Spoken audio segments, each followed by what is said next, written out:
Hello my dear दोस्तों, welcome back to my channel. देखो, previous session में हमने कवर किया था पेंशन और ग्रेच्युटी के क्वेश्चन। अब स्टार्ट करने वाले हैं हम सीए इंटर जनवरी 25 एग्जाम्स के इनकम टैक्स सैलरी के बहुत इंपॉर्टेंट प्रोविजंस के क्वेश्चन। दैट इज पहला आज का टॉपिक है लीव सैलरी। अब ध्यान से मेरी बात सुन लो। लीव सैलरी का पहले प्रोविजन बता रही हूँ, उसके बाद करेंगे इसका क्वेश्चन। अगर तो लीव सैलरी कभी भी ड्यूरिंग द सर्विस या एम्प्लॉयमेंट मिली है, अगर कोई भी क्लास को आज फर्स्ट टाइम देख रहा है, मैम ये कैसे है नोट एक लीव सैलरी स्टूडेंट, सारे टॉपिक्स जो हैं यहाँ पे कवर होंगे। अभी तक 2 टॉपिक्स कवर हुए हैं, पेंशन और ग्रेच्युटी के क्वेश्चन, ठीक है। तो आप डिस्क्रिप्शन में देखोगे, लिंक मिल जाएगा उसका। अब से मेरे साथ स्टार्ट कर दो। अब के बाद यानी आज और कल बाकी के 2 सेशन में जो है पूरा सैलरी चैप्टर कंप्लीट हो जाएगा। देखिए, ड्यूरिंग द सर्विस या एम्प्लॉयमेंट अगर कभी भी किसी भी एम्प्लॉय को, either they are the government employees और the non government employees, if they are receiving the leave salary, तो वो फुली टैक्सेबल रहेगा, ठीक है। अब बात आती है, लेकिन अगर रिटायरमेंट के टाइम पे मिल रहा है, बंदा रिटायर हो गया, अब उसको लीव सैलरी मिल रही है, तो वहाँ पर एग्जम्पशन मिलती है। कौन से सेक्शन में? Section number 10 clause number 10 double A में। किसमें? क्लॉज नंबर 10 डबल ए में। कैसे मिलेगी? अब यहाँ पे 2 पार्ट्स में डिवाइड हो गया कि वो पर्सन गवर्नमेंट एम्प्लॉय है या फिर वो पर्सन जो है वो कौन है, वो पर्सन जो है हमारा वो नॉन गवर्नमेंट एम्प्लॉय है। Let's check it. देखो, अगर तो वो हमारा गवर्नमेंट एम्प्लॉय है तो भाई इसको मिलेगी फुली एग्जाम्पशन, ठीक है। फुली एग्जाम्ड कर लो इसको, fully exam. That was the trick, not the fully taxable, fully exam. अब लेकिन अगर वो नॉन गवर्नमेंट एम्प्लॉय है तो list of the following shall be exempted amount. पहला तो जितना भी लीव क्रेडिट है, ठीक है ना, जितना भी लीव क्रेडिट बचा हुआ है उसको एवरेज सैलरी पर मंथ से मल्टीप्लाई कर दो। Second, 10 months multiply by average salary per month, actual जितना अमाउंट रिसीव किया, या एक स्टैट्यूटरी लिमिट दे दी 3 लाख रुपए की, which ever is lower. Ma'am average salary कैसे निकालेंगे? एवरेज सैलरी निकालते हैं लास्ट 10 मंथ्स के बेसिस पे।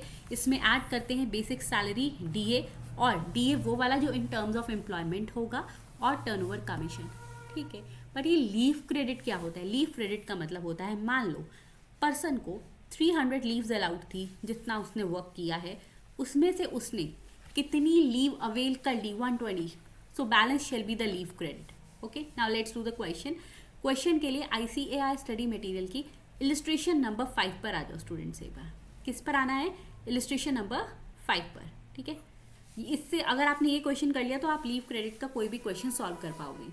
Mister Gupta retired on 1 December 2023 after 20 years of service and he received leave salary of 5 lakh rupees. कुछ अदर डिटेल्स दी हुई हैं। Basic salary 5000 per month, but यहाँ ट्विस्ट क्या है? 1000 was increase with effect from 1 April 2023, ठीक है।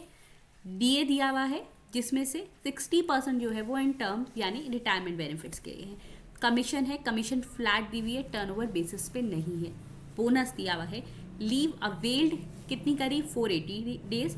ही was entitled to 30 days leave every year, यानी वो हर साल 30 डेज की लीव अवेल कर सकता था। यानी टोटल 20 ईयर्स काम किया है, 30 डेज हर साल ले सकता था। 600 अलाउड थी, उसने कितनी ले ली है? उसने ली है, यहाँ पर लिखा हुआ था 480 डेज की, यानी बैलेंस 120 जो है that is a leave credit. समझ आया लीव क्रेडिट क्या होता है? या अब आपको बताना है टैक्सेबल लीव सैलरी, अगर वो गवर्नमेंट एम्प्लॉय है या नॉन गवर्नमेंट। अगर वो गवर्नमेंट एम्प्लॉय है, उसको जितना भी लीव सैलरी मिली है that is 5 lakh rupees, fully examined under section 10 clause 10 double A, ठीक है। फुली एग्जाम्ड होगी, गवर्नमेंट एम्प्लॉय है तो। उन्होंने बोल दिया कि उसको जो ये है ना, ये भी देखो रिटायर्ड के बाद की ही सब दी हुई है। Now if he is a non government employee तो क्या होगा? अगर नॉन गवर्नमेंट एम्प्लॉय है तो list of the following shall be exempted. पहला क्या बताया था मैंने आपको? Leave credit multiply by average salary per month. Leave credit कितना बचा हुआ है? 120 multiply by average salary per month. अब देखते हैं एवरेज सैलरी पर मंथ कितनी है। आइए स्टूडेंट्स, देखो हमें यहाँ पे निकालना है लास्ट 10 मंथ्स की सैलरी। कैसे निकलेगी? देखो, सबसे पहले तो लास्ट 10 मंथ्स हैं कौन से, ये चेक करते हैं। अब वो रिटायर हुआ है 1 दिसंबर को, ठीक है। 1 दिसंबर, आ जाओ मेरे साथ एक बार। 1 दिसंबर से पहले 10 मंथ्स कैलकुलेट कर लो, यानी दिसंबर तो नहीं है, वो तो उस पर रिटायर ही हो गया। अब कौन कौन से मंथ्स हो गए स्टूडेंट? सो डैट इज, यहाँ पे देखिए एक बार, नवंबर, लिख लेते हैं 1 2 3 4 5 6 7 8 9 10, ठीक है, कि हमें पीछे 10 तक जाना है। नवंबर, अक्टूबर, सितंबर, बैक काउंटिंग स्टार्ट कर दो। अगस्त, जुलाई, जून, मई, सही चल रहा है, यस, अप्रैल, ठीक है ना, then March and then February. Okay, यानी हमें फरवरी टू नवंबर की सैलरी देखनी है। कब तक की देखनी है हमें मैम? फरवरी टू नवंबर की, फरवरी से लेकर नवंबर तक। इसमें भी उसने कुछ बोल दिया था कि उसकी सैलरी इंक्रीज हुई थी ड्यूरिंग अ पर्टिकुलर मंथ, या 1000 rupees was increase with effect from 1 अप्रैल 2023। 1 अप्रैल से यहाँ से क्या हुआ स्टूडेंट, उसकी सैलरी जो है वो इंक्रीज हो गई, 5000 महीना हो गई। इसका मतलब इन 2 मंथ्स के लिए फॉर द फरवरी एंड मार्च उसकी सैलरी 4000 थी, क्योंकि तब से अब तक पे 5000 चल रही है, 5000 दी हुई है ना, तो 5000 करंट सैलरी थी, यानी 4000 पर मंथ फॉर 2 मंथ्स, और बैलेंस 10 मंथ्स की सैलरी थी 5000, मतलब 8 मंथ्स की, सॉरी। कितना हो गया student? 4000 multiply by 2 that is 8000 plus 8 5 40, 40000। सो इसका मतलब पिछले जो हमारे पास 10 महीने उसकी सैलरी 48000 थी। इसका एवरेज निकाल लो। एवरेज कैसे निकालोगे?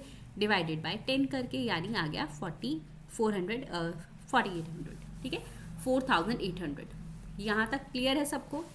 कहीं कोई क्वेरी, कहीं कोई डाउट कि 4800 दैट इज अ 4800 कैसे आया? नहीं है? Okay great.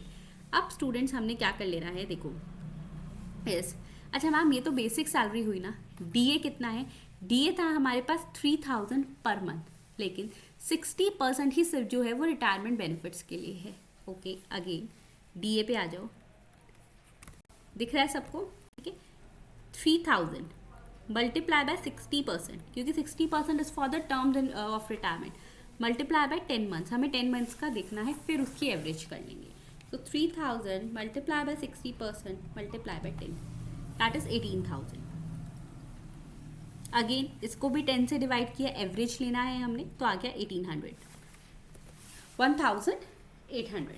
It means the total salary जो हमें देखनी है, leave credit into average salary per month जो हमने देखनी है, लीव क्रेडिट कितना था? 120, और हमारे पास एवरेज सैलरी आई है 4800 प्लस 1800, दैट इज कितना हो गया? ये कैलकुलेट कर लो, 4800 plus 1800, 6600, 120 multiply bye 6600,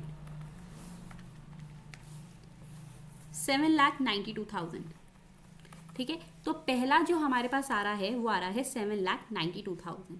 okay students, यहाँ तक किसी को कोई डाउट है, कोई क्वेरी है? फटाफट से डिस्कस कर लो अगर कोई भी क्वेरी आपको यहाँ तक आई है।